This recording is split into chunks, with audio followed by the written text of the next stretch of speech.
ತಾಲೂಕಿನ ಮಧುರೆ ಹೋಬಳಿಯ ಹಾಲೇನಹಳ್ಳಿಯಲ್ಲಿ ಜಾಂಬವ ಯುವ ಸೇನೆ ನೂತನ ಘಟಕ ಉದ್ಘಾಟಿಸಿ ಮಾತನಾಡಿದ ಜಾಂಬವ ಯುವ ಸೇನೆ ರಾಜ್ಯಾಧ್ಯಕ್ಷ ಡಾಕ್ಟರ್ ಎಸ್.ಎಂ. ರಮೇಶ್ ಚಕ್ರವರ್ತಿ, ರಾಜ್ಯ ಹಾಗೂ ಜಿಲ್ಲಾ ಮಟ್ಟದ ಮುಖಂಡರೊಂದಿಗೆ ಸಂಘಟನೆಯ 677ನೇ ಶಾಖೆ ಉದ್ಘಾಟನೆ ಮಾಡಲಾಗಿದೆ.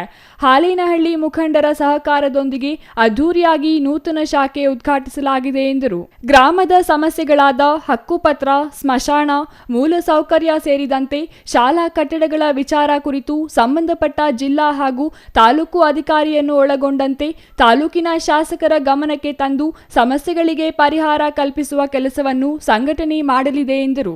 ಕೂಡ ನಾವು ಹಲವಾರು ಮೂಲಭೂತ ಸೌಕರ್ಯಕ್ಕೋಸ್ಕರ ಮಾನ್ಯ ರಾಜ್ಯ ಸರ್ಕಾರದ ಮುಖ್ಯಮಂತ್ರಿಗಳಾದಂತಹ ಸಿದ್ದರಾಮಯ್ಯ ಸಾಹೇಬರಿಗೆ ಮನವಿಗಳು ಮಾಡಿದ್ವಿ.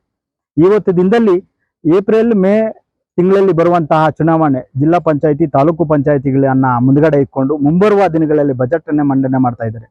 ಈ ಒಂದು ರಾಜಕೀಯವಾಗಿ ನನ್ನ ಸಮುದಾಯನ ಅಡ್ಡ ಇಟ್ಕೊಂಡು ಮತ್ತೆ ನಮ್ಮನ್ನ ಬಲುಪೋಷು ಮಾಡ್ದಿರಂಗೆ ಇರಬೇಕು ಅಂತಂತೇಳಿ ನಾನು ನೇರ ಧ್ವನಿಯಲ್ಲಿ ನಾನು ಮಾನ್ಯ ಸಿದ್ದರಾಮಯ್ಯ ಸಾಹೇಬರನ್ನ ಧ್ವನಿ ಮಾಡಿ ನಾನು ಕೇಳಿದ್ದೇನೆ.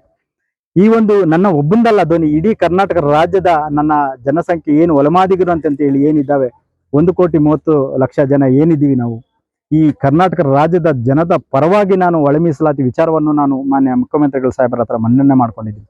ಮುಂಬರುವ ದಿನಗಳಲ್ಲಿ ಜಿಲ್ಲಾ ಪಂಚಾಯಿತಿ, ತಾಲೂಕು ಪಂಚಾಯಿತಿ ಎಲೆಕ್ಷನ್ ಬರುವ ಒಳಗಾಗಿ ನಮಗೆ ಮೀಸಲಾತಿ ಸಿಕ್ಕಿಲ್ಲ ಅಂತಂತಂದ್ರೆ ಯಾವುದೋ ನೇವ ಮಾಡಿ ನಮ್ಮ ಸಮುದಾಯದವ್ರನ್ನೇ ಹೋರಾಟಗಾರರನ್ನೇ ಅಡ್ಡ ಇಟ್ಕೊಂಡು ಒಳ್ಳೊಳ್ಳೆ ಫಂಕ್ಷನ್ಗಳು ಮಾಡಿ ಊಟಗಳು ಹಾಕಿ ಅವ್ರನ್ನ ಸಮಾಧಾನ ಮಾಡಿಸಿ ಕಳಿಸುವಂತಹ ಕೆಲಸಗಳು ಮನ್ನಾಗ್ಲೇ ಅಂಬೇಡ್ಕರ್ ಭವನದಲ್ಲೂ ಕೂಡ ಮಾಡಿದ್ದಾರೆ. ಚುನಾವಣೆಗಳಲ್ಲಿ ರಾಜಕೀಯವಾಗಿ ದಲಿತ ಸಮುದಾಯವನ್ನು ಬಳಸಿಕೊಳ್ಳುವ ಓಟ್ ಪಡೆಯುವುದು ಬೇಡ.